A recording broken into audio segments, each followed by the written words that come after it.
अस्सलाम वालेकुम दोस्तों, कैसे हैं आप? उम्मीद है आप खैरियत से होंगे। जुमे के दिन जरदारी के खिलाफ बगावत, कराची ने यह बगावत कर दी है और यह बगावत पीपल्स पार्टी के उन 18 सालों के खिलाफ है जिसको कराची भुगतता रहा था। बाकायदा अब कराची के लोग सड़कों पे निकल रहे हैं, एहतजाज कर रहे हैं और खास तौर पे अब उनका निशाना वीआईपी कल्चर है। इससे कबल भी ये खबरें आई थी कि बिलावल चुरंगी पर जब बिलावल भुट्टो का काफिला वीआईपी प्रोटोकॉल देते हुए सड़क को ब्लॉक किया हुआ था, वहां पे कराची के लोगों ने बगावत की और अब दोबारा सोशल मीडिया पे ये वीडियोस गर्दिश कर रही हैं। कराची की लोग वीआईपी प्रोटोकॉल के खिलाफ एहतजाज कर रहे हैं, नारे लगा रहे हैं। ये वो बगावत है, ये वो पहली चिंगारी है जो आगे जाके पीपल्स पार्टी के 18 सालों पर कहर ढा सकती है। दोस्तों, कराची जो कि बूंद बूंद को तरस रहा है, ये ना सड़कें हैं, ना पानी का निजाम है, ना यहाँ पे ट्रांसपोर्ट है, कुछ नहीं है। कराची में 18 साल पीपल्स पार्टी की हुकूमत ने सिंध पर हुकूमत की है, सिंध से वोट लिया है और कराची को इन्होंने खाया है। लिहाजा अब हमारी जो रियासती इदारे हैं उनको यह एहसास हो रहा है कि कराची को डेवलप किए बगैर तरक्की नहीं हो सकती। जो कराची पाकिस्तान की जीडीपी में 50% कंट्रीब्यूट करता है, बाकायदा तकरीबन 25% कंट्रीब्यूट करता है, जो टैक्सेस है उसमें 50% कंट्रीब्यूट करता है। कराची के अंदर बिजनेस हब्स हैं, बिजनेस हेडक्वार्टर्स हैं, लेकिन कराची को लावारिस छोड़ा हुआ है। लिहाजा अब कराची के लोगों ने बगावत कर दी है। आपको याद होगा अभी हालिया दिनों में जो इंडिया के अंदर, भारत के अंदर कॉकरोच जनता पार्टी मंजरेआम पर आई है। ये वो नौजवानों की जनता पार्टी है जो कि अपने हकूक मांग रही है। सुप्रीम कोर्ट के एक जज ने, चीफ जस्टिस ने, जब इन नौजवानों को कॉकरोच से तशबीह दी तो एक पार्टी बना दी गई और अब बाकायदा बीजेपी जो भारत के अंदर बरसरे इक्तदार है उससे ज्यादा फैन फॉलोइंग इस पार्टी की, कॉकरोच जनता पार्टी की हो गई है। अब तकाजा कर रहा है कराची डिमांड कर रहा है कि यहां पर भी इस तरह की एक पार्टी होनी चाहिए जो कराची के हुकूक की बात करे। अगर कराची को फोकस करके कराची की कोई पार्टी मंजरेआम पर आए, वो यहाँ के नौजवानों, कराची के हुकूक, कराची की आवाम, इनकी बात करे, तो दोस्तों जो वजीर आजम होगा, विफाक के अंदर जो वजीर आजम आता है वो कराची की मर्जी के बगैर नहीं आ सकता, क्योंकि तकरीबन 20 से ज्यादा जो निशिस्तें हैं कौमी असम्बली की वो कराची से इलेक्ट होती हैं, कराची से वो कौमी असम्बली में जाती हैं। लेकिन कराची को हुकूक नहीं दिए गए, कराची पर कब्जा किया गया, माफियाज ने कब्जा किया, यहाँ पे लूटा और खास तौर पे जो सिंध का दारुल खिलाफा कराची है उसको पीपल्स पार्टी ने 18 सालों में जिस तरह तबाह बर्बाद किया है। मैंने आपको बताया वोट ये सिंध से लेते हैं, अंदरूने जो सिंध है वहां से ये वोट लेते हैं और कराची जो है, जो कंट्रीब्यूट करता है मईशत में, उसको ये खाते हैं, उसको ये नोचते हैं, डेवलपमेंट नहीं करते हैं। अब कराची की अगर मैं आपको कंट्रीब्यूशन बताऊं तो यहां पर बड़े दो पोर्ट्स हैं, बिन कासिम पोर्ट और कराची जो पोर्ट है वो यहां पर मौजूद है और पूरे पाकिस्तान की जो ट्रांजिट होती है, इंपोर्ट एक्सपोर्ट होती है, जो समंदरी रास्ते से होती है, वो कराची से होकर गुजरती है। तो अंदाजा कीजिए कि कराची की अहमियत क्या है।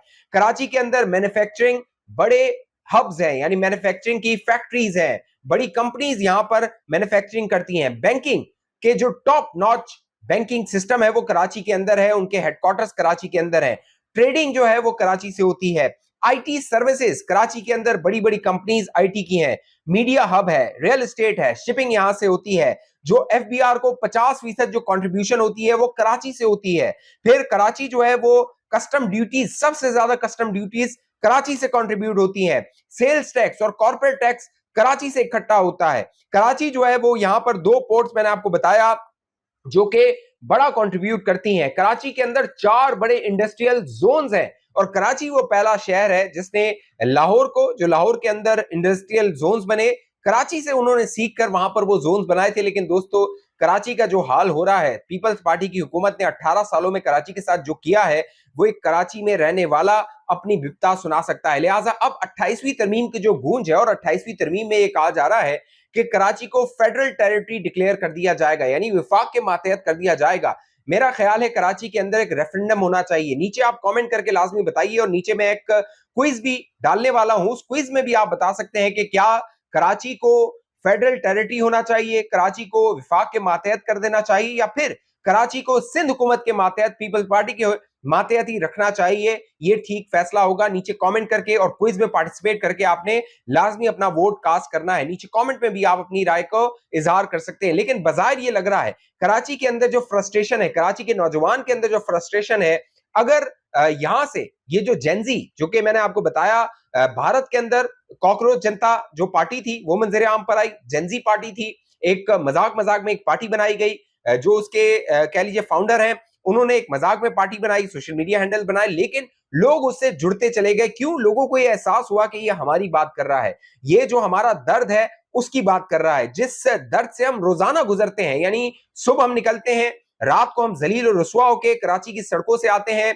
आप यहाँ पे बाइक चला लीजिए, गाड़ी चला लीजिए कराची की सड़क पे, आपका दोस्तों हड्डी पसली एक हो जाएगी। गाड़ी की भी हड्डी पसली एक होनी है और आपकी भी हड्डी पसली एक हो जानी है। यहाँ पे आप कराची के अंदर ज्यादा नहीं जी सकते, जो कराची के अंदर माहौल और कराची का हाल बना दिया है पीपल्स पार्टी की हुकूमत ने। लिहाजा 28वीं तरमीम जो है वो पीपल्स पार्टी के गले की हड्डी बन रही है। जब ये बात होती है कि कराची को विफाक के मातहत कर दिया जाए, फेडरल टेरिटरी डिक्लेयर कर दिया जाए, तो मैंने आपको बताया कि कितना कराची कंट्रीब्यूट कर रहा है, तो ये पीपल्स पार्टी के हाथ से चला जाएगा। वो जो सेल्स टैक्स होता है ना, जो कि हुकूमत सूबाई हुकूमत को मिलता है, वो सिंध हुकूमत के हाथ से चला जाएगा। और जो पीपल्स पार्टी जिस तरह यहां से ये पैसा इकट्ठा करती है और फिर ये पैसा कहां जाता है, दुबई जाता है, किसी और अकाउंट्स में जाता है, कहां जाता है, कहां लगता है, इनकी जायदादों में इजाफा हो रहा है, इनकी मिलों में इजाफा हो रहा है, इनकी फैक्ट्रीज में इजाफा हो रहा है, इनके जो है वो बच्चे जो है वो उनके कारोबार में इजाफा हो रहा है। लेकिन जो आम कराची का रहने वाला है दोस्तों, वो जलील और रुसवा हो रहा है, वो आप बेहतर जानते हैं। लिहाजा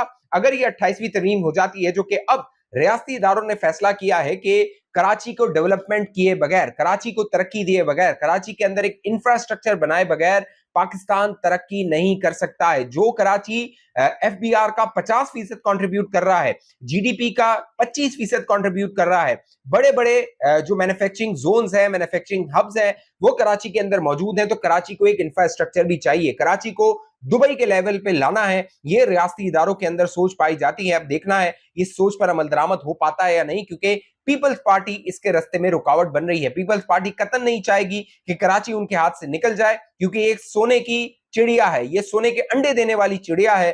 कतन पीपल्स पार्टी नहीं चाहेगी कि कराची से उसका जो कब्जा है उसको खत्म करवाया जाए। पहले ये कहा जाता था, मेयर जो कराची के होते थे वसीम अख्तर साहब एमक्यूएम से, वो कहते थे हमारे पास इख्तियार नहीं है। फिर बलदियाती इंतखाबात हुए, जैसे तैसे करके जमात इस्लामी जो थी वो जीत रही थी, लेकिन पीपल्स पार्टी ने उस पर भी कब्जा कर लिया। मेयर कराची मुर्तजा वहाब आ गया, और फिर जब इनके पास फंड्स भी थे, इनके पास इख्तियारात भी थे, उसके बावजूद भी कराची का जो हाल है दोस्तों, वो पहले से बदतर होता हुआ नजर आता है। यूनिवर्सिटी रोड की मिसाल ले लीजिए, वहां पर बताया गया कि एफडब्ल्यू काम कर रही है, और गुज़िश्ता रोज ये खबर आई कि वहां की जो सड़क खुली गई थी निपा के पास, वो सड़क बैठ गई है, 6 इंच तक नीचे बैठ गई है।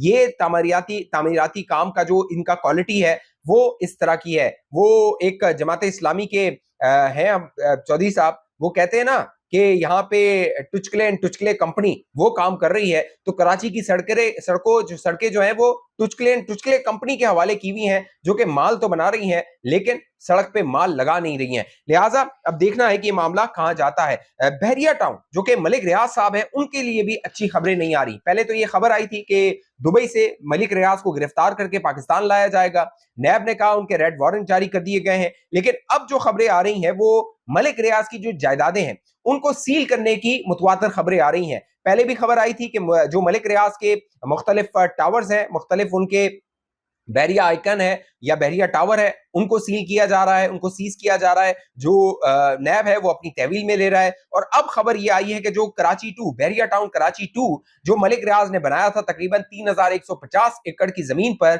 उसको नैब ने सील कर दिया है। वहां पर कहा यह गया है, डीसी जामशोरों ने बाकायदा जमीन पर तामीराती जो काम है उनको रोक दिया है। जिन शहरियों ने वहां पे जमीन ली हुई है बहरिया टाउन के इस प्रोजेक्ट में कराची 2 में, वो अपने तामीराती काम नहीं करवा सकेंगे, क्योंकि इसको इलीगल डिक्लेयर कर दिया गया है नैब की जानिब से।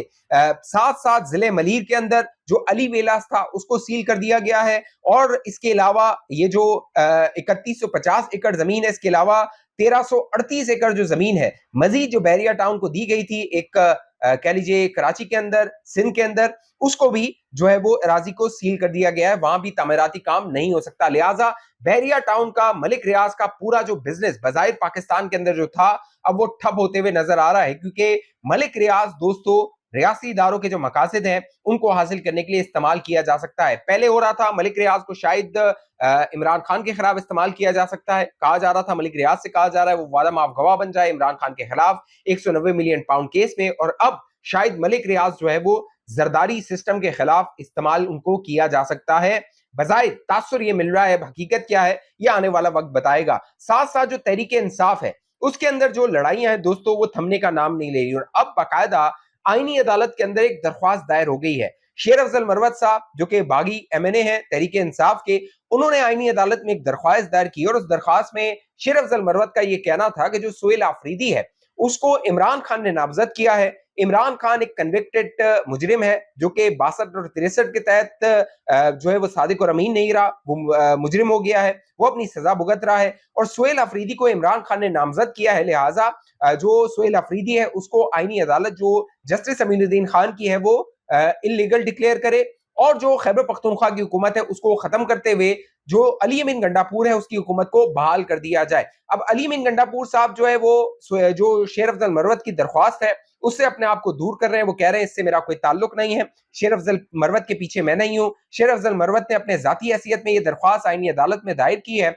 और शेर अफजल मरवत साहब ने जो दरख्वास्त दायर की, अब देखिए जो शेर अफजल मरवत है, अगर इमरान खान का हाथ ना होता तो शेर अफजल मरवत एमएनए नहीं बन सकता था, ये आप जानते हैं। यानी इमरान खान की वोट की वजह से शेर अफजल मरवत एमएनए बनाए और इमरान खान ने ही शेर अफजल मरवत को टिकट देने के हवाले से मंजूरी दी होगी। तो उस वक्त भी इमरान खान मुजरिम था, कई केसेस में उसे सजा हो चुकी थी, वो जेल की सलाखों के पीछे था। तो एमएनए जो बना है शेर अफजल मरवत, पहले तो उसको एमएनए की कुर्सी से इस्तीफा देना चाहिए कि अगर वो ये कह रहा है कि सुहेल अफरीदी इलीगली जो है वो सीएम है, जो कि इमरान खान जो कि एक कन्विक्टेड मुजरिम था उसने उसको सीएम नामजद किया और वो सीएम बन गया, तो भाई आपको भी एमएनए इमरान खान ने ही नामजद किया, आप एमएनए बन गए तो आप भी उससे इस्तीफा दीजिए। तो जो अली अमीन गंडापुर है वो अपने आप को दूरी इख्तियार कर रहा है इस मामले से और कह रहा है कि मेरा इसमें ताल्लुक नहीं है, शेर अफजल मरवत ने ये खुद पिटीशन की है। अब देखना है जो आईनी अदालत है वो इस पर क्या फैसला करती है, क्योंकि मुक्तदर हल्के जो हैं उनके हवाले से ये खबरें आती हैं कि जो सीएम केपीके हैं सुहेल अफरीदी, उनसे वो खुश नहीं है मुक्तदर हल्के।